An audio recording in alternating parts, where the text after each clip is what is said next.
The Polygamist has just gone global. The demand has just tripled since the Netflix series. It was destined for the screen. What were the steps behind that decision? People would read it and say, who wrote this? Who's the culprit? Who's giving us heart palpitations? Because the thing with film, when you see yourself, representation matters, I always say. People saw themselves in one of those characters.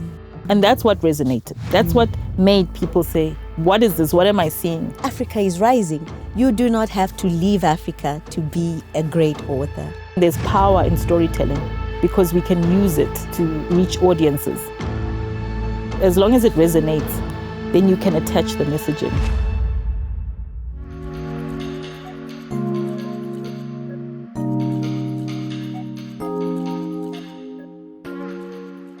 Welcome back to HUMHR Career Insights, and today I am in Johannesburg, the first stop on the HUMHR Career Insights Africa Across Borders Tour 2026.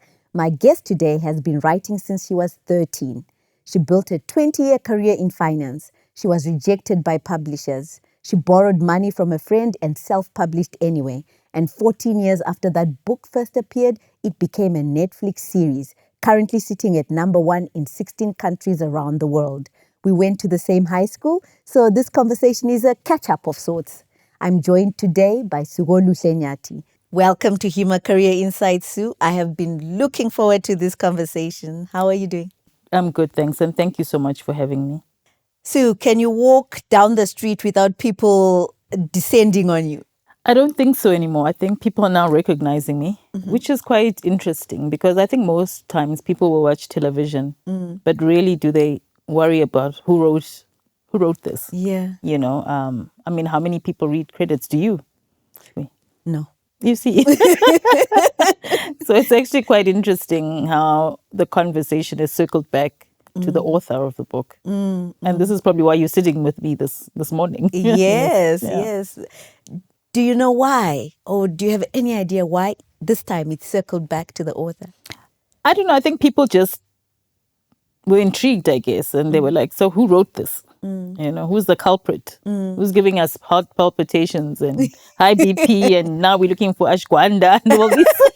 People were stressed. So they're like, who wrote this? Which is, for me, which is nice. Yeah. It's always nice to see the authors because it starts with a story. Yeah. Anything, you know, begins with everything begins with a story. And so to see the spotlight on authors is just great. And people have been looking for the book now. And there's been a resurgence of demand. Not that we haven't been selling the title, but, you know, the demand has just tripled. Yeah. Since the Netflix series. So which is also good, you know, as an author. Yeah. Congratulations, No, thank Sue. you I so mean, much. it's really incredible how the Polygamist has just gone global, and Absolutely. it was overnight. Yeah, exactly. Yeah. It's overnight, but I think people don't realize the work wasn't overnight. Yeah. You know, years have gone into the writing career. And I mean, if we go back to how it all started, I wrote the book in 2010. Yeah. I struggled to find a publisher for it in 2011. And that's when I then made a decision to self-publish it. And it came out in 2012. And it had a slow start when it went into the world. It, you know, didn't fly off the shelves. It took a while to gain traction. I think only in 2017, you know, did it start to move. Yeah. And that's when, you know, more people started reading it. And yeah, since then, it's been steadily, you know, gaining a strong audience. So, I mean, to be here at this, you know, present point in time is just, you know, phenomenal, I think. Yeah, it is indeed. Well done. Thank you. Now, let me take you back to, you mentioned that you had to self-publish, right? Because it was denied. I know you got a 2-page letter, right? From Several.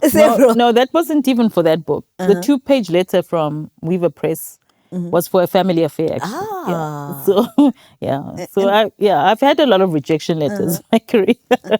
Yeah. How do you get through the rejection? It's not easy, but it gets easier. I remember when I first, because I was early in my career, you know, when you're trying to find your voice as a writer. Yeah. I think rejection is harder to take because you haven't developed a thick skin yet, and you're very insecure. You're not sure of your own writing, so the rejection always hits harder because then you think, am I really good at this, or should I even be writing? So you start to doubt yourself.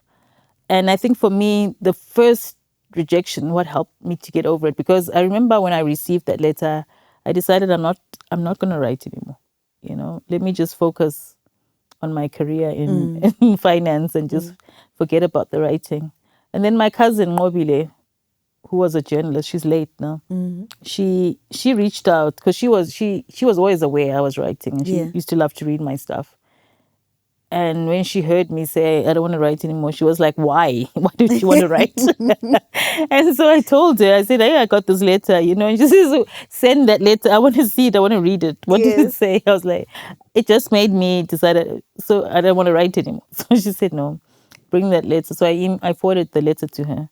And she went through it. And, she was able to comb the positive aspects of the letter. And she was saying to me, look, it's not all bad. Just focus on the good, there's good stuff here and good advice. Rather focus on that and let that move you forward. And so, she then convinced me to pick up the pen again. And I think she was instrumental because I think at that point I would have just quit. Yeah. I did see in your acknowledgements at the back of the book that you credited her to encouraging you to write when you didn't want to write anymore at all. Yeah. And I looked at it and I was like, I think we owe her a debt of gratitude because there might be no polygamist right now. Yeah. So it's always that the encouragement and the affirmation and those people who really walked the journey with me earlier on. Because I think then you really need to hear someone say, no. You are good, at this, Don't doubt yourself. Yeah. Because especially very early on. And I think for someone who's listening out there, who's not sure, just keep at it. Yeah. Keep at it. Yeah. I want to take you back to high school. We knew each other in high school. Yes. And I know you were writing poetry at the time. You used to get awards for poetry. Yes. Are you still writing poetry? Not anymore. So that's what I always tell people, that it was actually poetry that got me a lot of the acclaim, when I was in high school. I think the long form actually came after. Well, I started it in high school, but I wasn't, I wasn't writing. Well, I wasn't getting awards for my creative writing. Let's put it that way. It was the poetry that really, got me the recognition. But I kind of abandoned it, I think. And I don't know why. And then I just went long form and I just never looked back. Although I do notice in your books you sometimes put little poetry Yes, things. I do. T.S. Eliot's. We used to read T.S. Eliot. And William Blake. I loved him a lot. I love his poems even now, like Songs of Innocence and Experience. That whole collection really resonated deeply with me. I do, but I just don't write poetry anymore. But like in some of my books, I think in Angel's Demise, there's a poem in there. It might have been from my older work. Sue, what was 13-year-old Sue writing at Girls College? I know there was a book that passed around. Yes, and you're very correct. So I started with, it was called Crazy Over You when I was in Form 1. And I covered the book. I had a cover and had a blurb. So I think even at that young age, I was manifesting, my future. I just wasn't aware of it because I knew I wanted to write. And so, when you look back in hindsight, you realize even then, the seed had already been planted. And they were passed around. I mean, that's what I was popular for. Anyone in high school who was at school during that time, my peers knew me for my writing. It was always Sue's books. Yeah. Have you read Sue's books? And there was only ever one copy. Do you know that? And nobody lost a copy. Oh, so what? They used to just pass it around? And they came back. No, there was never a time when someone said, I've lost a copy. That everyone treasured that one because there was only one copy because they were handwritten. And do you still have the book? Yeah, I do have them at home. Yeah, and they all they well worn, but they traveled. Those books traveled. So people always say, Sue, we used to read your books way back then. And it's true. And that was really, like my audience. Yeah. Yeah, And they used to peer review my work, and it was wonderful. And they validated the Yes, fact that the dream. Yes, it was the actually, dream. they spoke into me to say, you should write, What influenced your writing then? And what influences it now? Because when I read your books, I see like a lot of like the family affair. It's in Bulawayo, Bulawayo, yes. and it's that's where you grew up. And then the Polygamist in Harare, you were working in Harare. But when you were at school, what was influencing your writing then? What was happening for us. So it would be called young adult fiction, I guess now. Yeah. I was writing about also high school girls and boys, and the social, Yeah. how they used to navigate and socialize. And if you go back, you kind of even understand the politics of our time. Yes. I mean, when we were growing up, there was a lot of predatory behavior. I wrote about that, but we didn't know it was predatory. It was the time of Yeah. R. Kelly, Aaliyah, back and forth. And a lot of girls in high school were dating older men. And, nobody said anything, Nobody now. But now we call out such things. Yes. So, those are the things that I wrote about, but not knowing that, what is happening is actually, wrong, because the power dynamics between an older man and a younger woman are very different. And there was a lot of sexual coercion, which I wrote about, but we didn't call it that. So I was already observing a lot of things in our society, but we just didn't have a name for. Yeah. So those are kind of stories that I wrote about. Same as I do now. It's always a lens on society. Yeah. I saw a couple of your interviews and you call yourself a social anthropologist. Yes. And when I read your books, I see a lot of like recording Yes. or kind of like archiving. Yes. Yeah, there's a bit where you say, you write something, it's in the family affair, Yeah. and you write something about the wedding. They're actually doing the counseling. Yes. They are liaring. They call it Ulaya, yes. Yeah. And it was like, having gone through something similar, I was like, oh my gosh, this is recorded exactly the way Yes. that the aunts do it. Yeah. But then there's a small little sentence where you write chapter 32. And I'm like, oh, wow, that's like a recording. Because you know what? When someone reads it many years later, they'll be like, oh, what's chapter 32? Yeah. Because by then it probably won't be relevant. Yes. And then there's places where you talk about what's actually happening right there. Yes. The political parties is reading a newspaper, I Yes. think. And is that deliberate? Yes, because it's also for me recording that history, because we'll forget it. And also for me, because I always say we will forget it, because the Bulawayo we grew up in no longer exists anymore. Yeah. So how else do we keep a picture of it in our minds? And I think it's capturing it through the writing. So that's very important to me, even the culture, and where I explain the reason why were they putting the grass mats, amatsans, Yes. and what's the reason for the bride walking on amatsans, I also want to be able to tell people why that culture is practiced. So I think it's very important, So I always say I like to educate and entertain, even though it's not in your face. But at a subliminal level, it's happening as you read the book. Yeah. You actually do see it.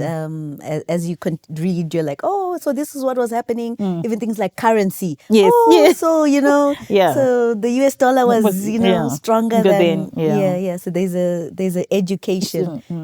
You wanted to be a journalist. Let's talk about this career pivot. You wanted to be a journalist. And do you think that's the reason you write that way as well? Not necessarily. I think I just wanted to write. So for me, the closest thing that would offer me that leeway was journalism. And of course, I was also referencing my cousin Ngobile. I mean, because I didn't know writers. So I knew few writers, because later on then I discovered Abo Yvonne Vera, Oshima Chinojka.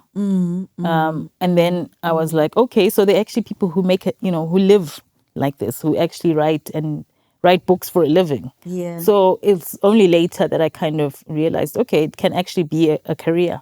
So you always reference, because we didn't have that kind of exposure where we saw people actually doing art for a living, and it was looked down upon. I mean, if you think our generation of our parents would always encourage you they wanted you to pursue like solid professions, doctor, lawyer, yes. Accountant, engineer, writing. It was like, or even worse, acting.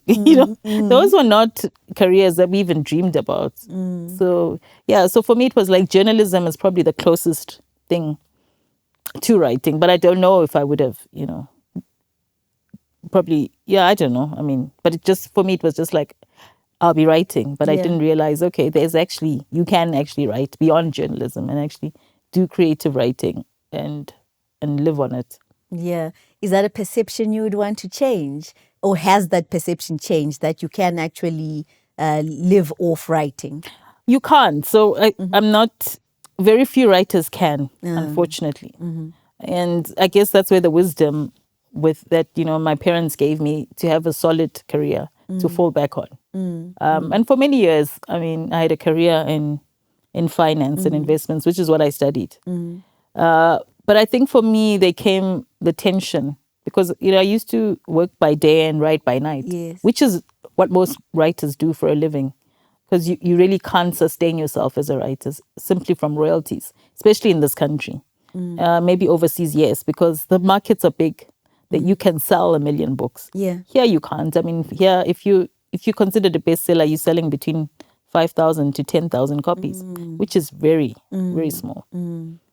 So I think, in some countries, in most African countries, it's not something you can survive on. In the US, yes. Yeah. I mean, if you look at Chimamanda Adichie Ngozi, she's right. She writes for a living. That's her career. So that's what I'm saying. It's not impossible, but there are few and far between writers who can actually say, I write for a living and I can survive comfortably on it. Yeah. So I know you did finance and then you quit at the age of 40 to just write solely.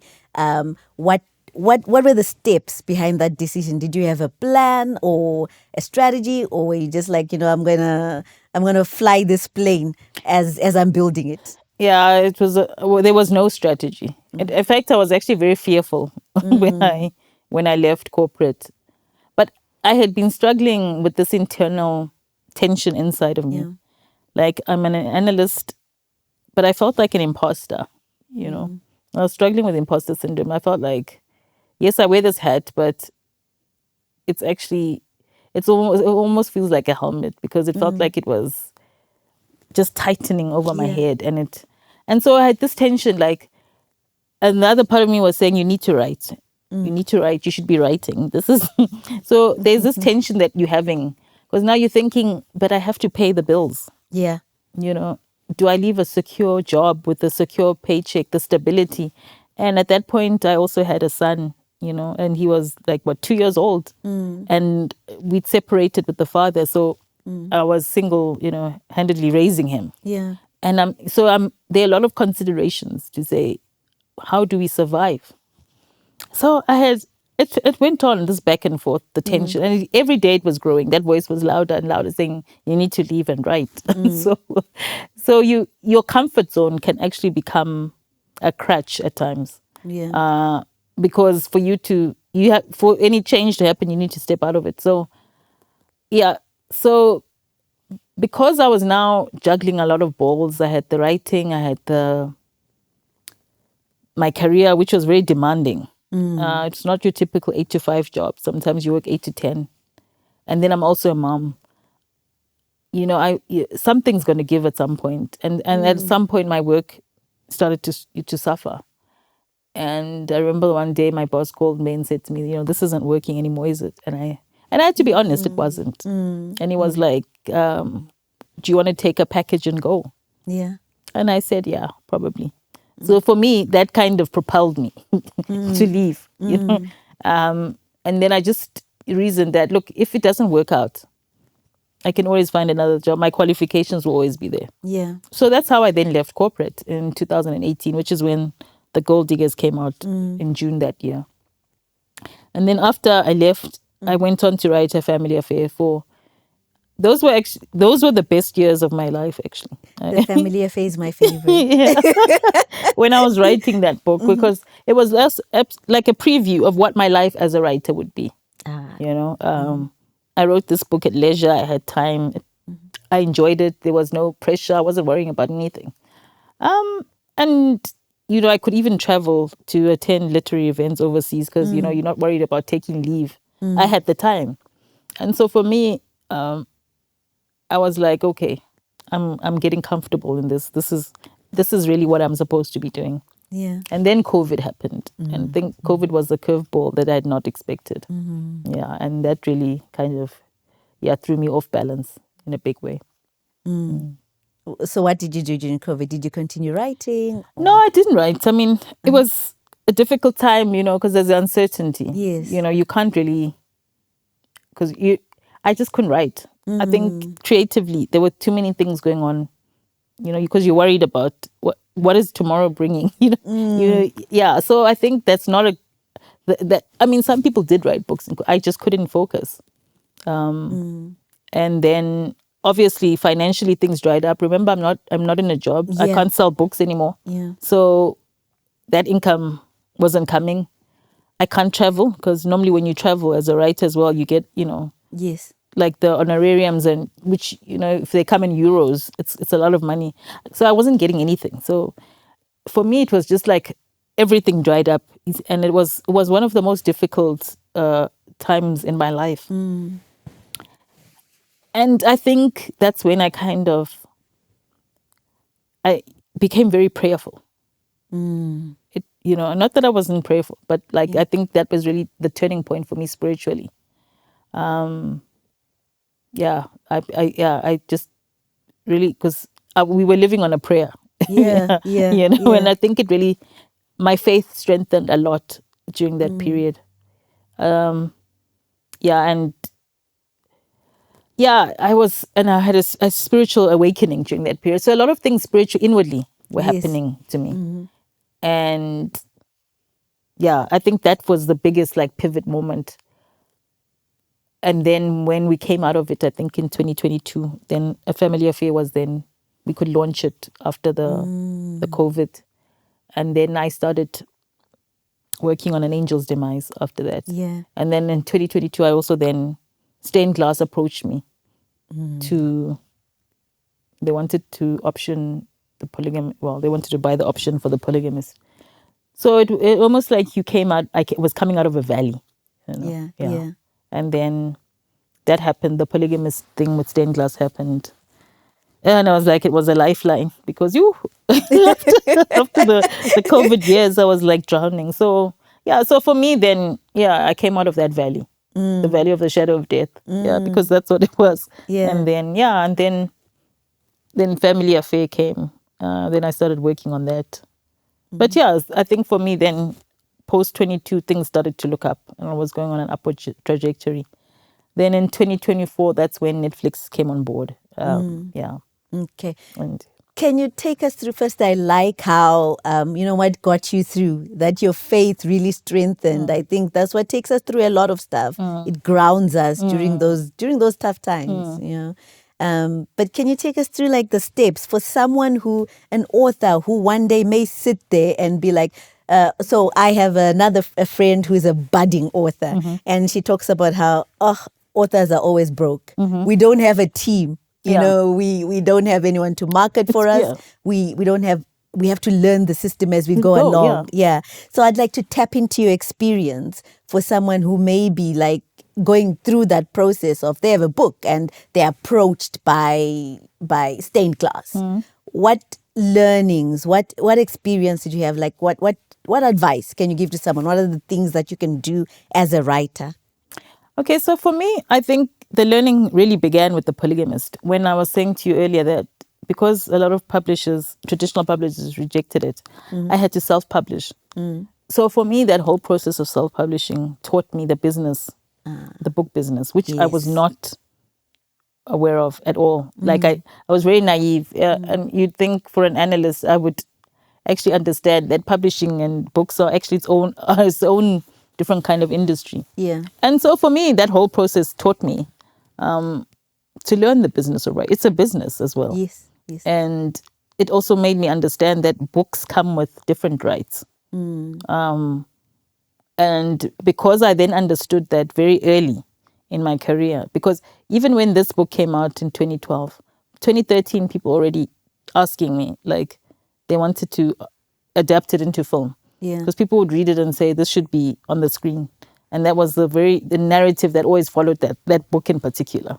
And I think we had 2 attempts before Stained Glass actually optioned it. They never took off, but already that book had always had, it was destined for the screen, I think. And people always spoke into it, like we see it in film, we see it, and Yes. until it eventually happened. So I think that actually taught me, because like your writer friend is rightly saying, the income from royalties is very minuscule, especially in markets like ours where you don't sell a lot of books, because it's a numbers game. You need to sell a lot of books to make a lot of money from it. And so now you have to find ways of surviving of books. What other income? And so when the options that, when I realized you can actually option a book, which basically it gives you a right, but not the obligation to buy the underlying film rights. So you can actually earn money from the option. And so Is that kind of like stocks? Yeah, it's like, because it's a derivative, And then, so I also then learned that options would lapse, but I would still be getting some money. You find other ways. You have to be creative about how do you survive. And it wasn't, when I was still working, when I had a full-time job, I wasn't as, militant about being, learning how to survive on the book alone, because I had a salary. So when you have a salary, you take a lot of things for granted. You're not even worried how much you're selling, because, you have your salary, your paycheck. But I think when now this was my bread and butter, I became very, more proactive. How do I market? How do I get sales? So it taught me the business side of it. And I think everything in life prepares you. Yeah. It's always, there's nothing is ever, I don't think things happen for nothing. There's a lesson behind it. And so, I learned to understand how books work. You need to market them. And sometimes you have to market. You do have to do that marketing. You have to put yourself out there. And there's a lot that goes into it. And it helps when there's a team, because when I published with Pan Macmillan in 2018, that's a traditional publisher. They have a bigger budget. So they also put me out there, so, and people then, my brand started to develop from there. So you also start to gain the traction from publicity, because as an author, an upcoming author, what you need is that lucky break. Yeah. I mean, I remember I'd never been invited to a literary festival. I think until 2016, Time of the Writer. A lady, Tiny Mungwe, she's a film director. She read The Polygamist, and at the time she was curating the literature festival, the Time of the Writer. And then she invited me on, and because apparently they'd also invited Uno Violet Bulawayo. Okay, yes. Because we need new names that just come out. And then they put me on the stage with Uno Violet. And, just the association. Because then people are like, who is this Sue? And suddenly they see the book. And I think that's really when people started then being more interested in my work. But it just takes one person just to open a door for you. And up until then, I'd never been to a literary festival with real writers. So for me, I was just so excited. Like, here I am. I'm finally counted as a writer with writers. and other writers kind of look at you like, oh, this self-published. Because self-publishing is not really, a popular, it's called vanity publishing. So people tend to look down on self-published authors like, okay, was your work really that good then if you had to self-publish? So you're also feeling a bit insecure, but you're like, okay, but I'm in the room, right? I'm in the room. So, at least I'm in the room. And so I think that was also the reason why then when Pan Macmillan offered to publish The Gold Diggers, I was happy to accept the offer, because it gave me the validation that I needed, for people to take me seriously, to say, okay, your work is good. It's, it's on par with others out there.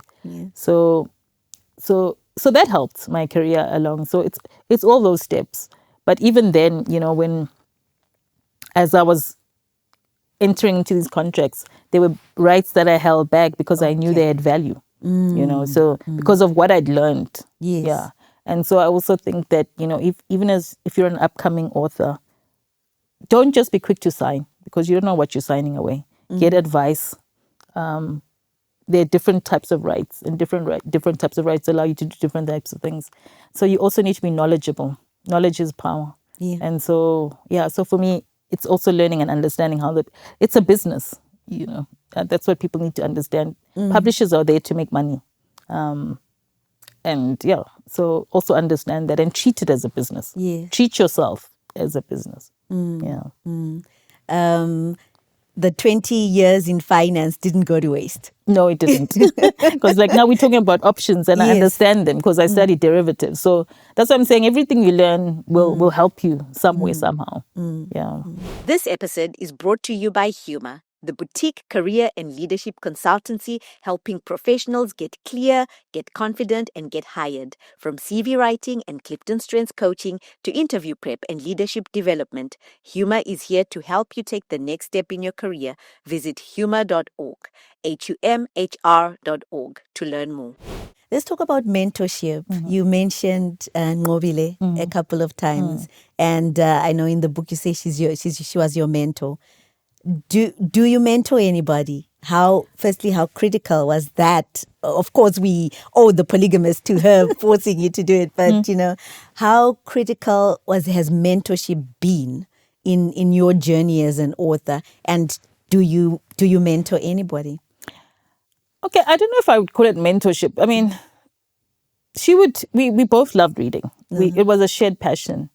And she encouraged me to read a lot. But it wasn't, I think, mentoring in the sense of that you're thinking of. And that the kind of mentoring I think now, like the formal where people is more demanding, I think, in the sense that you would have to read, work, give feedback. And and that is more demanding. And unfortunately, when I say people always ask me, "Can you mentor me?" And I say I don't have time. Yes, people don't understand yes. why I say I don't have time because essentially because I write for a living, I don't do anything else, so I have to write. And I typically write from 8 until about 3 p.m. every day. It's like a job. Oh. Yeah. And when 3 p.m. I say I stop because my son comes home around that time from school. Yeah. So when he comes home, I have to now switch. I have to become the mom. I have to do motherly things. I have to start cooking. Then we have to do homework. So, I have to re-engineer. And I also have to, and do admin stuff. So my days are pretty much, structured in a certain way. And weekends at times, if I'm not with my son, I have to do events or attend festivals. So it's kind of like you have to balance also the marketing of your work. So time becomes very critical for me because if I'm working on something, when I'm not writing, I need to read. So that's another thing. When you're a writer, you have to read books. You cannot write and not read. It just doesn't. It's the same way like a filmmaker has to watch films. You cannot be a filmmaker and you don't switch on your television. You can't work like that. So for me, time is really a very limited resource in that sense. And I don't have much time to mentor. I would love to mentor, but I don't have time. And I get so many requests, please read this. And even then I don't have time. So people always get upset, and think, it's personal. It's not even personal. I just don't have time. The amount of work that I need to do. And even writing, I'm saying when I write from 9 to 3, that's not even enough time. Because most writers will tell you it actually takes maybe an hour to warm up, so, before you even actually get down to it. And then you have to write. And it's not like your day doesn't have interruptions because my perfect day is when I don't have a phone call, nothing. But there are days when you have to go somewhere or you have to. Yeah. And interruptions are not good, because ideally, especially for me, I need to flow. And whenever you interrupt it, it really disrupts your flow. And even now, as I'm doing a lot of, post the series, I've had to do a lot of interviews. So I haven't written like in almost 2 weeks. And I understand why, people want to talk to me. It's part of the job, but it means that the writing will have to take a back burner. But it means that now it's like when I go back into it, it's like almost starting from scratch, because you now have to read the last chapters that you did to find that rhythm. There's a rhythm to it, and to get back into the story, because you're in another world essentially. So, and also when you write, you don't want to be reading other stuff, because it also messes with your flow and read. So there's a lot that goes into it, and I think people don't understand. I mean, hopefully there will come a time when I say, look, I'm not writing. And then, I would then do a lot of those mentorship, sit with upcoming writers to say, okay, this is where I can help you. And it's definitely something I would like to do, but probably later on. Okay. Not now, because of the work. It's like my workflow is quite heavy. And I think as my son also gets older and becomes more independent, it will also free me to be able to then, mentor, other upcoming writers as well. So it's a time thing. So you're writing full time, you're no longer screenwriting? No, I'm writing full time now. Okay. Yeah. Are you going to tell us what you're writing? Yeah, I can tell you. But I'm not going to. Well, right now it's nonfiction work. Okay. I have been dabbling. I have some fiction projects that I want to do. So I want to write the sequel of A Family Affair.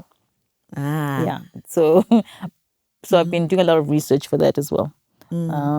I've written a few chapters, but it's still work in progress. And there's another new fiction project I want to do. So those are the two fictions projects, which probably I'll start writing towards the end of this year, when I finish the non-fiction project that I'm doing. Okay. Yeah, so, which has taken me almost 2 years, because it's a historical book. Someone commissioned me to write a book that centers liberation struggle heroes. 6 of them. And it was quite involving. So, but it's an important project which I want to do, because our history is not really well documented. Yes. So so they're those kind of things. They're like passion projects, but they're important. They're not for the commercial fiction side, but they're important, for our lineage and our history. So there are certain things that I'll do which have nothing to do with with the commercial fiction side of things that I write, like this project. But it's an important project for, our children and their children. So there's that documenting the history, which is still very important to me. Your legacy. Yeah. Is that your legacy? Not So that's why I'm saying, look, I'm sure maybe, later on, I will have the time to do mentorship. Yeah. But I think now also there's, that pressing need, like you have so many ideas. Yes. And, you need, because now you realize, as you get older, you realize, time. Yes. Time is of the essence. Yeah. You can't, as opposed when you're younger, you think you have all the time. But I think now you realize, okay, there's time, time is moving, and it's moving fast. Yeah. And I have all these ideas I need to put down, so I need to do it now. That's a lot that you have going. The projects that you have going. How then do you manage your time? Yeah, tell me day in the life of Sue, right? How do you pep yourself up to say, I'm going to write? I don't think when you get to this stage, it's not even, you don't pep yourself up, and you're no longer writing just because you're inspired. You have to write. It's that you have to have the discipline. Whether or not I feel inspired that day, I still have to put it's about putting words on paper. It's a job. Yeah. But it's a job that I love. Yeah. And writing can get very difficult at times. People don't realize this. sometimes you get to the desk and you are dry, like, and you're like, where are the words going to come from? And It doesn't show, Sue. Look at yeah, that. Look at all those words. yeah, but there are those dry days, and you're like, yo. But what I normally do on days like that, I sometimes research around the topic that I want to write about. Yeah. And sometimes that sparks during that research. An idea will come to me, and then it'll just then I move. But yeah, it's just about discipline. You have to and be consistent to say. Yeah. And like I'm saying now, I feel bad because yeah, it's been over 2 weeks and I haven't written anything, not even a sentence.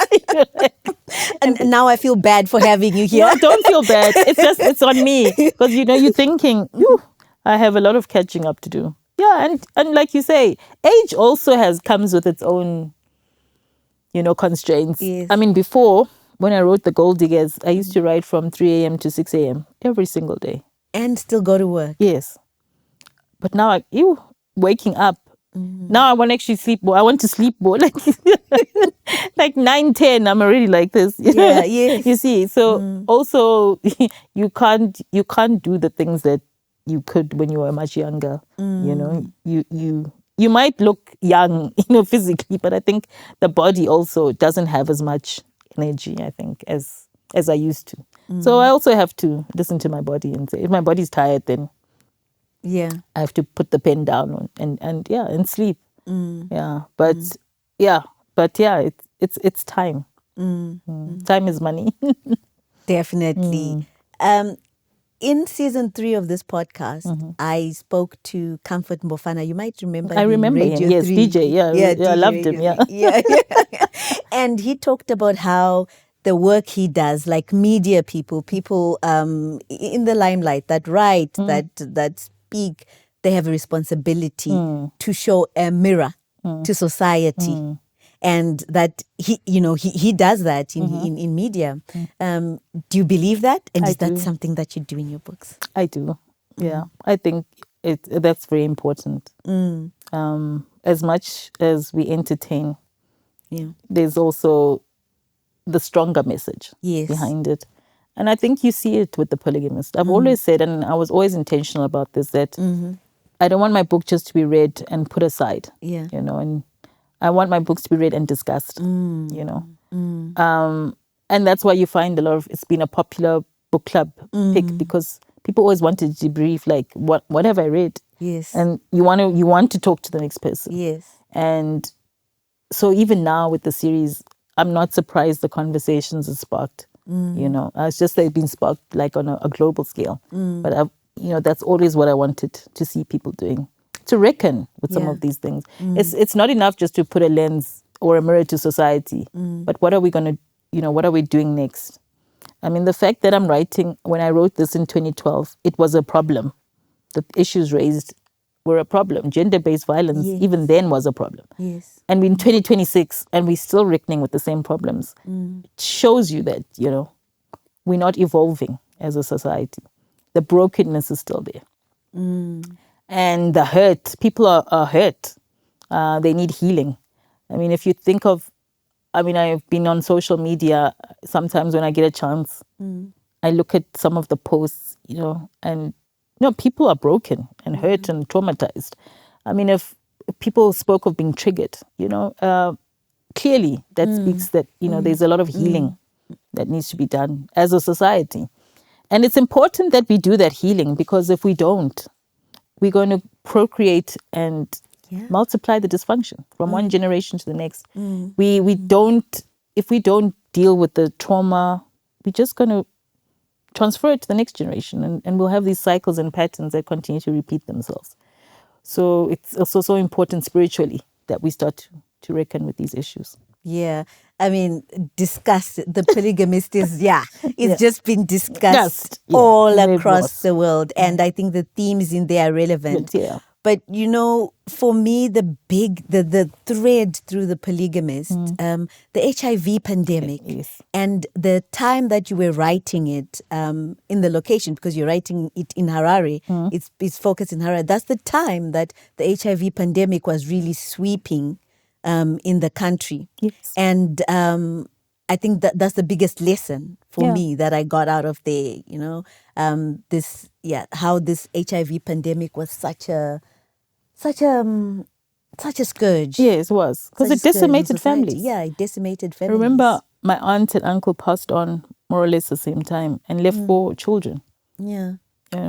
And you had a lot of child-headed households. And can you imagine what the collateral damage is? And now we also have children from that era who contracted HIV from the womb. They're now adults and they're positive. Yeah. And nobody talks about how they assimilate, They were born with it. They didn't ask for it. No. Yeah. And so that's the collateral damage from, the promiscuity that was rampant at the time. We need to, as adults, reckon with our sexuality. And there are consequences, And whether you're a Christian or not, there are consequences. Yes. And yes. I like to say, because some people will say, look, my books are not for Christians. They don't speak to Christians. But, Johannesburg represents what happens when we fall to lust. Lust is a spirit. Yeah. The biggest sin is caused from lust. Lust of life. Yes. Lust of the eyes. Yes. Lust of the flesh. And pride. Pride of life. And Jonasi's ego at the end, because he didn't want to take the medication. The pride. He was prideful. Because he could have lived. Yeah. That's what led to his death. So sometimes I think when you're relaying messages, they don't, I think for some Christians, they want to see it's like Yes. pasted onto the screen. But sometimes it's not as obvious, but it's still there. It's still there. Yeah, I'm glad you brought that up because, like you say, the polygamist has been discussed. And one of the things that was discussed in one of these groups that I'm in is that is Christians. There was someone, it was a pastor, I think, a lady pastor that had posted something on social media that you shouldn't, if you're a Christian, you shouldn't watch The Polygamist. That level of nudity is not, you need cleansing after that. Yes, yeah. So there was a whole conversation about it. And that came up, that should it be like dry, like clean, sometimes the message is implicitly in real life. Yeah. This is fact, and I find that a lot of your books are based on fact. Is that? Yeah, because people think fiction is based on fact. We just fictionalize the facts and make it more, accessible to the readers. Yeah. Because some readers wouldn't necessarily want to deal with the facts. But if I storyfy it, you are more, able to receive it. You're more receptive to the message. I had an interview with Anne Shongwe, who's the regional director of UNAIDS. And she was saying, that the HIV message for them is profound, and they've latched onto it as an organization because it speaks to the Jonasis that they want to target in their campaigns, because they say actually they're the biggest, in terms of group. Yes. Because they then go into infect younger girls because of the intergenerational sex. Exactly. So they're saying that, and the Jonasis are most resistant to taking ARVs. And they see it in their numbers. And it was quite interesting because I saw a comment, someone was saying, but why would a millionaire like Jonasi die of HIV? He can afford. It's not about affordability. It's the pride. It's a pride. And this, they feel like they're invincible. It's that power aspect. So having a series like that makes it easier for them to say, listen, don't be a Jonasi, And so that's why I'm saying there's power in storytelling, because we can use it to reach audiences. Because as long as it resonates, then you can attach the messaging. Amnesty International also jumped onto it, and they were saying, putting out on social media, steps to take if you are married to a narcissist. Yeah, there you go. Someone's going to get helped, because they might find themselves in a situation, you're either dating a Jonasi or you're married to him. How do you navigate it? And so those are practical things that can help someone in a situation like that. Because the thing with film, when you see yourself, representation matters, I always say. People saw themselves in one of those characters. And that's what resonated. That's what made people say, what is this? What am I seeing? Yeah. Yeah.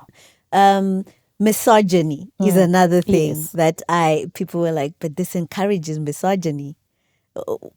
That was not the intention of the book. It's not to Yeah. encourage it. Yes. But it's there. Yeah, We live in patriarchal societies. And also women are the biggest enforcers of patriarchy. You know? And that's another thing we need to recognize, because it's your aunt who's telling you begezela. Sometimes akubegezeleki, you know. You need to get out. Yeah, you know, and it's that messaging. And it comes from women. Yes. And Zageng is daughter saying begezela. It's normally another woman telling you, The hang in there. aunts, Yeah, hang in there. Yeah, hang in Sivela kona. I also suffered. It's and almost as if, you know, suffering comes with a badge of honor when it doesn't. And the sad reality is a lot of women are leaving marriages in their coffins. So for me, I'm not really trying to capture a dystopian society in my book. I'm just writing it as it is. As it is. Yeah, as it is. So one thing that, for me, the book, right? You read the book and you watch the movie. They're changes, obviously. Yes. They adapted it to screen. Yeah. Obviously, for the shock factor, I Yes, think. as well, yeah. Yeah, there needs to be a shock factor when you're seeing something visually. Yeah. Yeah, when you're reading it, you can make your own, yes. in the thing. So, yeah, I feel like it's such a... it's a good idea to read the book as well. As well, yes. Yeah, if you've watched the movie, read the book. It's always a good idea to read the book. And I like that people are reading, because they're looking for the book, you know. Because you get so much more, I think, from the book. Yeah. But no, this is not to take anything away from the adaptation, because like you say, they're two different mediums. Yeah. And TV is more visual. And were you involved? I was not involved at all in the adaptation. Yeah. Okay. Yeah. My involvement was just purely transactional. But yeah, they had a writer's room, which was headed by Ubusisi Wezwane. Okay. I think, and they were involved in coming up with the whole series arc, using the book as the source material. Yeah. How did you feel when you saw these characters that you come up with? Which is another thing. How do you come up with these characters? How do you come? Because it's a full thing, right? Yeah. It's a person. It's a person. Yeah. You have how they feel, how they speak, how they react. So it must be a lot of work to come up with each and every character. How do you do that? It is. With characterization, when I was still a very novice writer, it was basics. I used to cut out pictures from magazines, put it on the page, and then I'd say, this is Yandisa. As she would look. Yes. If I see a picture, and then put it there. What does Yandisa like? When was she born? What does she eat? What does she do in her spare time? And that's basically what you also do in film. It's like having a story Bible for each character. And the more information you have about the character, the more believable the character becomes. So it's the same with writing. It's drawing up a character that's believable.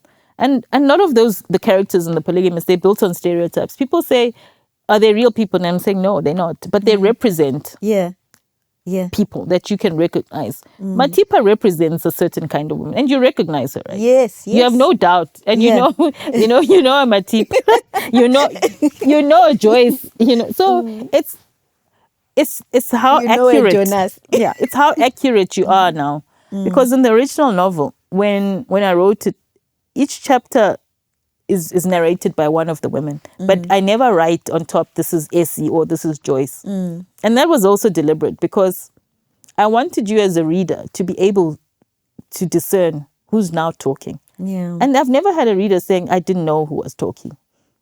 They knew which voice, this is Essie now. They were able to discern. And so that speaks to the strength of the characterization. That you know exactly who they are.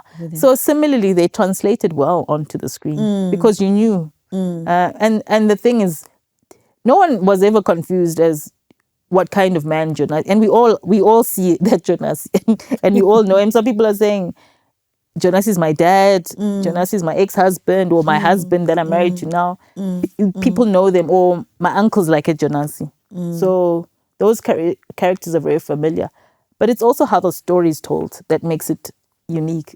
I mean, it's not a new story, but with every story, it's how you tell it that makes it interesting. Yeah. Because polygamy is not new. No. It's not new at all. It's just that this brand of polygamy that I write about, you know, the perverted kind, is new. It's not new, but it's just being done differently. Yes. Because I was familiar with the traditional kind of polygamy. Ukulu had 5 wives, and my great-grandfather had 11. So on the maternal side of the family, polygamy was very prevalent. So do you write how much of the how much of the Polygamist is based on that? No, not at all. It's not Okay. based at all on Ukulu. Because remember, Ukulu died in 1979. Yeah. I was born in 1978, so I didn't even know him. Okay. Yeah. So I wouldn't have known. And my grandmother never talked about him. I mean, I remember asking her about her experience in polygamy. She just said there were just more hands to do the work. That's what she said. So whether there was emotional labor, physical, she just said there were more hands to do the work. And she just never spoke much more about it, you know. Yeah. So I wouldn't have known the experiences to that level. And yeah, it's a different context, I think. Yeah, I mean the context that you write about, I worked in it because I worked in a bank. Yeah, so you saw around it. the same So time, so I you saw it. Like, I worked in human resources in the bank. It was like literal drama. Yeah. That's why. And when people ask me, I always say that. That's where I first saw it. I mean, having grown up in Bulawayo, we never saw it. No, Bulawayo is very conservative. Yeah, you come from a small town. So when you went to Harare, suddenly you're like, hey, what's going on here? And that was my reaction. It was like, what is this? You know? And that's really what inspired me to write the story. And I see a lot of angry men saying we misrepresented. Well, there are a lot of angry men. And I say, if the shoe fits, wear it. If it fits, wear it. Yeah. Yeah, men were telling each other, don't watch it with your wife. Yeah, that's the deception. Because traditional polygamy was always transparent. Yeah. All the players in the equation knew. And so that really is my gripe. I'm not saying polygamy is wrong, but I think allow those who want to enter it. They should have a choice and autonomy to say, yes, I want it. No, I don't want it. So that's my thing. You know, don't impose it. And I feel like it's being imposed on a lot of women against their will, which is wrong. Know. Yeah, you don't know. Yeah. Whereas if you go into it knowing that this is what I'm going into, it's a different situation. Absolutely. Yeah. Like Matipa knew she was going into this. Yeah. I think for wife 2, 3, and 4, it's always you have that choice because you know what you're going into. Yeah. But I always feel for the first wives, the Joyces of this world, they get it's imposed on them. And so that's why a lot of people were like, a lot of Joyces, we see our mothers. And that's why they were rooting for Joyce because, you know, it's like we wanted our mothers to win. Yeah. Sue, which one of these books is your favorite? No, all of them. I always tell people that it's like having children.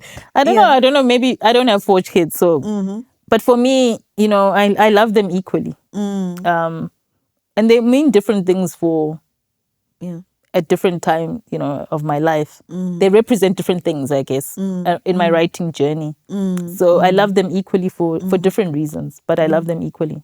Isn't it ironic, or rather, isn't it amazing how your first baby is now running? Yes. And it should be like that. Our firstborn, it must go in order. I'm proud of my firstborn. Yeah. I think we are all proud of your firstborn. Do you believe the other ones have the potential to screen? All of them do. Yeah. I think the family affair. Someone please do the family affair on screen. Some people are crying for the gold diggers, you know, so I think all of them do. I think the Angel's demise, the reservation about adapting that one has been, it's because it's a period piece. Yes. So it would be very expensive to make. Yeah. But that also would actually be nice dramatically, but it would be an expensive production. Yeah. You've written about everywhere you've lived in. You've written about Bulawayo, about Harare. Is there something in the brew for where you are now in Johannesburg? Yes. So the new book that I'll write is set here, which I'd never done before. But I think it's because I hadn't. I think also because it's a bit scary writing a country that you inhabit in your old age. You need to really know it very well to represent it, and also the cultural nuances. Yes, in the writing. So now I feel like very confident to finally write a book that I'll set. Yeah. And I know you write a lot in there about the diaspora experience.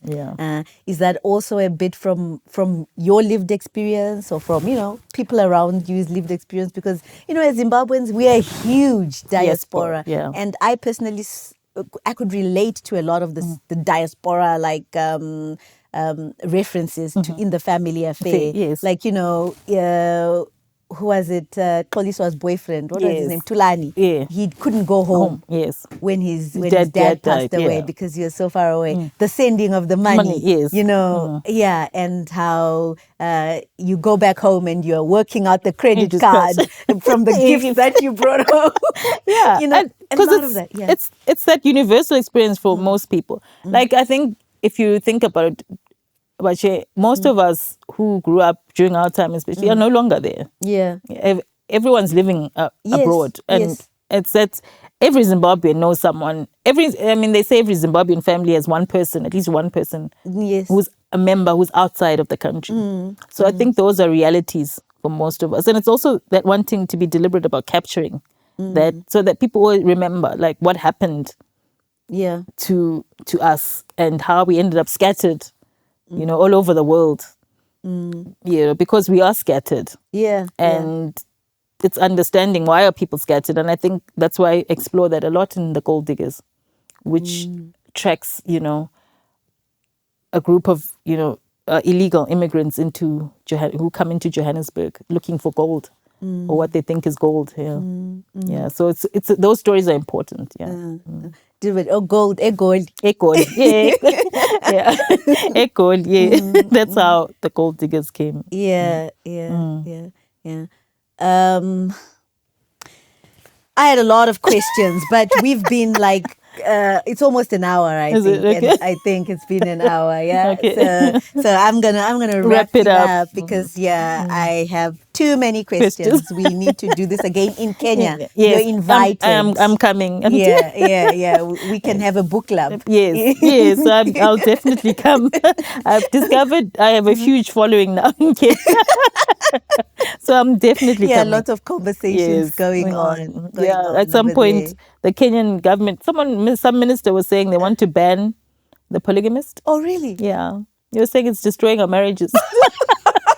Oh, Sue, look at the impact you've had. So, we're discussing you for sure. So that's what I'm saying. I need to come to Kenya. And it was being pirated. What a compliment! At the same time, it's a compliment. And I understand. Because it's in demand. Yes. When will it be available in the bookshops in Kenya?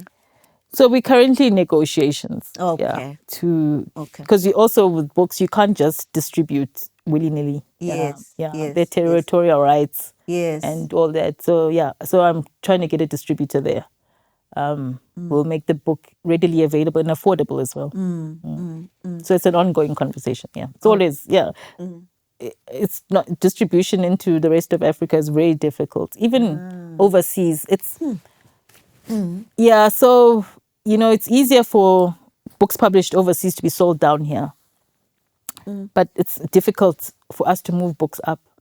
So it's always a challenge. It's very few titles end up being published overseas because you also have to get published overseas. So you have to sell the rights. And so it's a difficult conversation. But, this series has done for me what, no other publisher would have done for my work. And hopefully, people, there's interest now. And hopefully, we'll get the book, become available in different regions. And there's now interest for translation rights into different languages and French, Wow. Yeah, because there's demand. Apparently, Francophone now want the book. So this really this series has really opened up many doors for me. I'm thankful it's an answered prayer. I used to pray, I'd be like, God, if you did it for Jabez, do it for me. But enlarge my territory. Yes, I was like, enlarge it. But I didn't even think, when I was thinking, I just thought, I might go to the rest of Africa. But God has been wonderful. It's my testimony. Yeah. And he said, we're going global. Yes, and you've gone global, yes. really gone global. Yeah, So, I mean, number one in 16 countries. I looked at the countries that were mentioned, and I think I saw Czechoslovakia. Was it there? It's there. Like, I remember thinking, how? So is it going to be translated? You think I for don't them? know. I don't know. That's what I'm saying. This really has opened so many doors for me. So you have answered the question. There was always this question about how you had to leave Africa to become a well-known writer. To be, yes, you had to, leave. the Ngugi. Yes. Yeah, the Ngugi wa Thiongos, Yeah, because like I'm telling you, when you are published overseas, it's easier because they will market you and then sell your work downwards. It doesn't happen the other way around. So most of us in Southern Africa are kind of writing in obscurity, in a void. So this really has put me on the map and just, as a brand. And not just for me, it's opened the door for other writers because people are going to start looking, what else is down there? Yes, what else is in Africa? Yeah, and they're going to come down, So, it's not just a win for me, but every other writer in the South. I think it's that I've had this conversation as well throughout this season. This season was entrepreneurship as a career choice. And one of the themes was how Africa is rising in so many ways. Music and, and I think in the literary arts. Filmmaking. In filmmaking. So the Polygamist has shown us that you do not have to leave Africa to be a great author. Yes, absolutely. Sue, I want to thank you very Likewise. much. I have one closing question for you, and then I do fire round very quick. Okay. Yeah. The closing question is what do you think 13-year-old Sue would say to 48-year-old Sue now? By the way, happy birthday. Thank you. She would say, well done. You did it, well done. Yeah. That's what she would say. She'd be proud. Yeah. She'd be proud. Yeah. Okay, fire round questions. Nothing wrong, nothing right, right? Okay. Joyce or Matipa? Joyce. Jonasi or Magesh? Jonasi. And I simply say that because, in the book, Magesh, there was no Magesh. In the book, Jonasi had two brothers, Wanda and Geshem. So Magesh becomes an amalgamation of those two characters. Yeah. And they kind of like exploded him and gave him a character arc. So he's essentially a new character. He's, not mine. Yeah, so that's why I go with Jonasi. Yeah, because in the book there's the brothers. They are different names in the book. Yeah. Xoliswa, Yandisa, or Zandile? Yandisa. I love Yandisa. Yeah, I do too. Okay, one Zimbabwean, book or screen? To what? Book. Yeah, book. Yeah. Okay. One Zimbabwean author everyone should read other than yourself? Pure Gloria and Ndlovu. Well, I have two actually. It's Pure Gloria and Ndlovu and Ubusisekile Khumalo. Okay. I forgot one question, Sue. AI. We have flooded now with books that I just put in through ChatGPT, put in through Claude. And, I can just go in and say, hey, I want to write a book about this and write a paragraph and it spits out. What do you think about that? And have you in any way embraced those tools? So for me, a lot of people, when someone writes using AI, you can tell. Yes. And people say a lot of AI writing lacks the soul. So I think we're still safe. Yeah. If the soul cannot translate onto the page, then, we're safe. And I think also as readers are the ones who get to decide if we're going to give AI writers a platform. If readers gravitate toward it, then it will gain traction. But if they don't, if you still go back to the traditional writing, then it means we'll still have staying power. So it's really in the reader's hands. Yeah, I'm not totally averse to using AI. I do use it for a lot of research, like prompts if I'm looking for something. Yeah. and then I take it from there. But I'm not using it to write. Yeah. Well, you Yeah. don't need it. So yeah, definitely. I think it's made my research faster. Sometimes you need. Yeah, it's just quicker. Okay, last one. If you were to put a billboard in Bulawayo, outside Girls College, one message for every girl walking in. One message. On a billboard, if you could put a billboard. I just say dare to dream. Dare to dream. Yeah. Sue, it has been an honor, an absolute honor. Thank you so much for joining me today. I sincerely hope that the sales surpass your expectations. Oh, they the have. sales of all your books. No, at this point, you know what? I'm past being, like I think what has happened in the past 2 weeks has actually exceeded my expectation. I never imagined this, any of this. And the sales have also skyrocketed. Yeah, especially for the polygamist. That's what I'm saying. I hope my other babies will also pick up. They'll learn from the bigger, the older. Yes. Yeah. And join the family affair. Yes. Yeah. It's a family affair indeed. Yeah. Thank you, Sue. Everyone, thank you for joining us today on HUMHR Career Insights. And I hope you've been inspired as I've been inspired by Sue's amazing, incredible journey. And until next time, do stay inspired. Buy Sue's books. Buy the other books, please. They are amazing. And Sue, where can people get your books? So they're available in bookstores in South Africa, reputable bookstores, bargain books, exclusive books, Estoril. Then online, Take-A-Lot, Amazon, and I think Amazon probably for the rest of the world, Barnes and Noble, Everand. And we have the print on demand for those who want the paperback and not the Kindle. It's also available online. Tell me, for the Polygamist, because you self-published, all the money goes to you. Yes. Yay! Yes. Buy the Polygamist then. Yes, the Polygamist is my cash cow. That's a book that has taken care of me for years. Okay.